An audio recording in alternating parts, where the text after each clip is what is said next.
কথা বলতে পারবো আপা আমরা?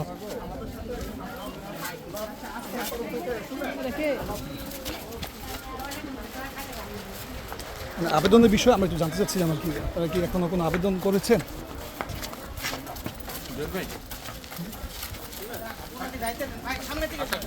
কথা বলার মতো অবস্থা নাই, যেহেতু গলা বা শারীরিক অবস্থা।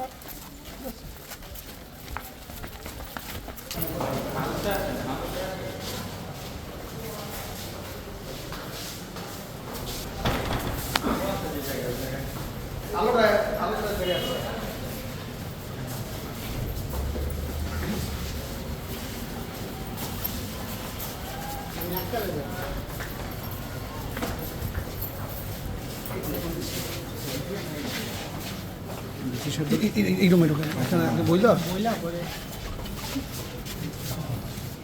পক্ষে আসছি আমরা একটা ডিসিশনের সাথে সাথে।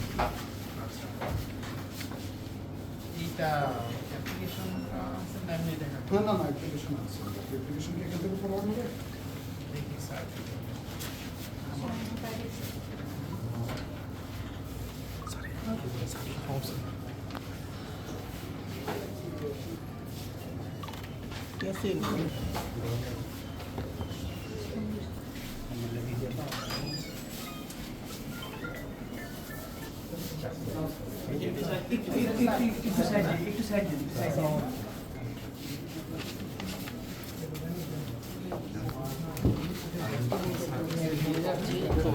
রিসিভিং কি আপনারা দেবেন? আমি দেবো, আমি আসতেছি।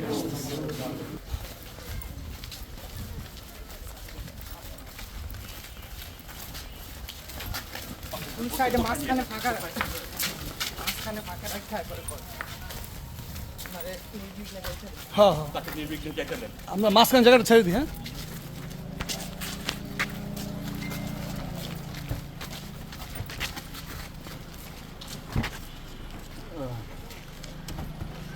আপনারা তো আবেদন দিতে যাবেন। হ্যাঁ, আমরা এখন রিসেপশন এডিএম সাহেবের কাছে, তারা বসে আছে অলরেডি।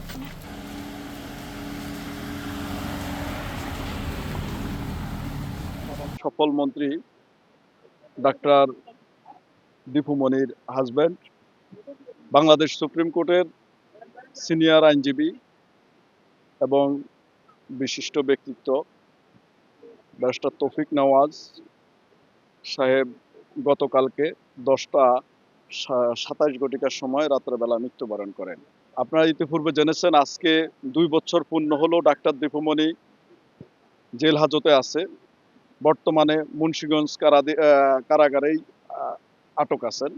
তো আমরা আসছি, ফেরলে মুক্তির উদ্দেশ্যে আসছি। তবে তার আগে আমরা কিভাবে পরবর্তী শিডিউলটা করব এবং ফেরলে মুক্তির সময় আমরা কখনকার জন্য বা কী শিডিউল করব, সেজন্য আমরা ডাক্তার দীপু মনির সাথে একটু সাক্ষাৎ করার জন্য আসছি।